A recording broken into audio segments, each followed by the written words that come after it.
大家好，欢迎回到我的频道。今天向大家介绍一个美国实体手机卡。这张卡的最大优势是可以在国内使用流量，而且这个流量是原生的美国 IP 流量，可以免代理的使用 YouTube、Telegram 和 WhatsApp。如果你有美国的银行账户，用这张卡的流量登录网银，直接相当于你在美国登录，完全不用担心因为 IP 不稳定导致银行账户被封控。另外，这张卡在国内可以直接拨打电话、收发短信。拨打电话每分钟 0.25 美元，发短信每条 0.05 美元，收短信免费。这个漫游资费可以说是相当的便宜了。信号方面，这张卡在国内用的是中国移动的网络，信号强度和稳定性也完全不用担心。这张卡的月租最低只需要10美元，推荐有流量需求或者说手机不支持 WiFi 通话的小伙伴使用。之前向大家介绍了 Ultra Mobile PayGo 这张月租只要3美元的美国手机卡，而且这个3美元还送100条短信和100分钟通话，可以说是目前在国内长期使用的资费最低的美国手机卡了。但是这张手机卡有2个比较影响使用的问题。首先第一个问题是，这张卡的免费用量只能在 WiFi 通话的环境下使用，非 WiFi 通话拨打电话每分钟要 3.59 美元，发短信每条要 0.5 美元，可以说是天价了。另外一个问题是，这张卡的流量在国内不能使用，这样就不能实现免代理使用流量。而今天向大家介绍的这张美国手机卡就可以解决这个问题。首先，它的费用没有直接使用那么天价，其次可以免代理使用流量。这张卡就是 Ultra 的橙卡，同样是美国虚拟运营商 Ultra 推出的，使用的是 T-Mobile 的网络，所以用来注册各种网站服务、注册银行都完全没有问题。而且即使你的手机不支持 WiFi 通话，也是完全可以使用这张手机卡的全部功能的。今天的视频就向大家演示如何激活这张卡，以及如何免代理使用流量，如何更改套餐，降低资费，还有就是最后这2张卡 Ultra Mobile 月租3美元的卡的对比。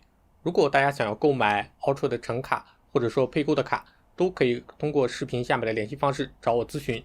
拿到卡之后，就可以点击视频下面的激活链接，跟着我的视频教程一起操作。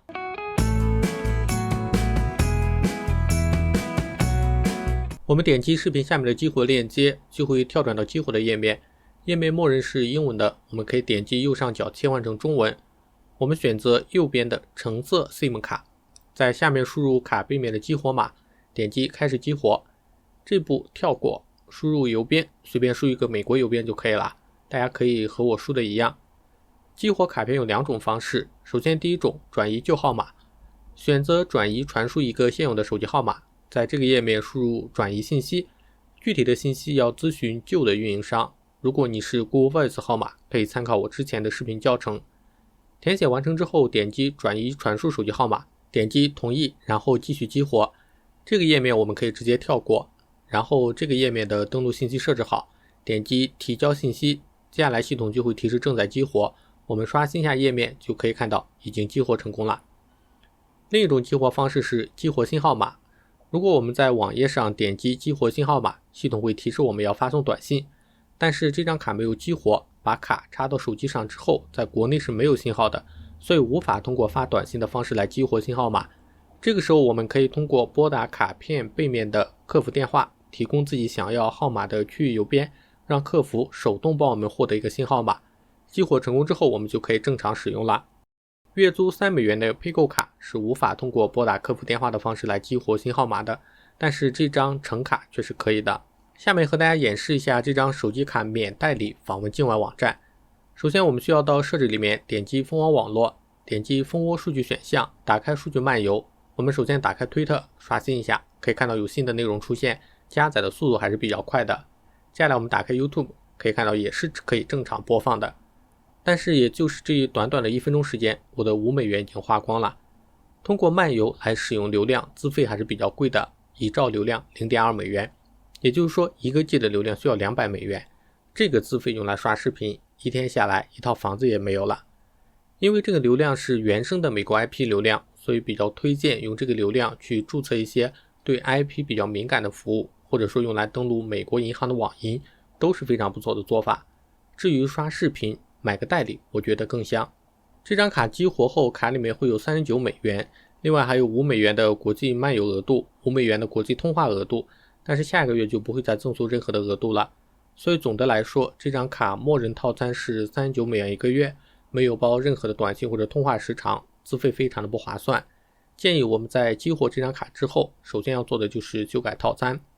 我们可以来到网页后台，点击管理计划，系统为我们提供了很多的选择，不同价格的流量包，但是这些只能在美国境内使用，所以我们只需要选择一个资费最低的计划，能保持我们这张卡的活跃就可以了。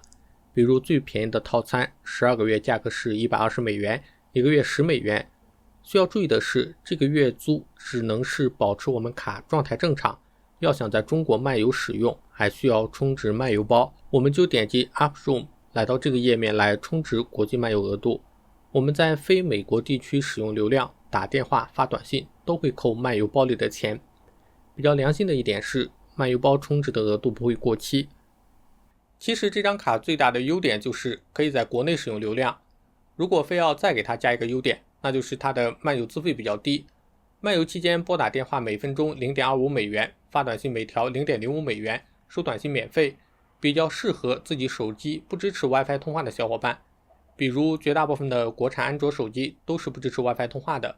这样的资费相比在非 WiFi 环境下直接使用配购卡更有优势。WiFi 通话其实就相当于模拟到了美国本地的环境。关于如何开通使用，大家可以看我之前的教程。使用 WiFi 通话就等于我们在美国本地使用这张手机卡。当然，如果说你的手机支持 WiFi 通话，拨打电话和接收短信的需求量比较大，当然也可以考虑购买语音包。我们点击 UPINTL 就可以直接购买了，目前是有优惠价格的。最后我们来对比一下配购3美元和这张 Ultra 的橙卡。首先，如果你需要使用手机流量，注册美国原生的服务，或者使用美国的网银，那么今天介绍的 Ultra 橙卡是唯一的选择。如果你的手机不支持 WiFi 通话，那么更推荐 Ultra 橙卡。相比漫游环境下使用配购，橙卡的资费更优惠，而且不受 WiFi 的限制。而配购卡在没有 WiFi 的环境里使用，资费就是天价。如果你不需要手机流量，那么我更推荐配购3美元卡，月租便宜，自带100分钟通话、100条短信。缺点就是要受到 WiFi 的限制。当然，如果你有第二个手机，可以用给配购的手机开热点，这样也能保证 WiFi 的环境。以上就是本期视频的内容。如果大家需要 Ultra 橙卡或者配购月租3美元的手机卡，都可以通过视频下面的联系方式找我购买。如果有什么疑问或者建议，欢迎在视频下面留言，我看到会第一时间回复大家。最后别忘了点赞、订阅、分享，这会对我有非常大的帮助，也会鼓励我创作更多的视频，帮到更多的人。那我们下期再见。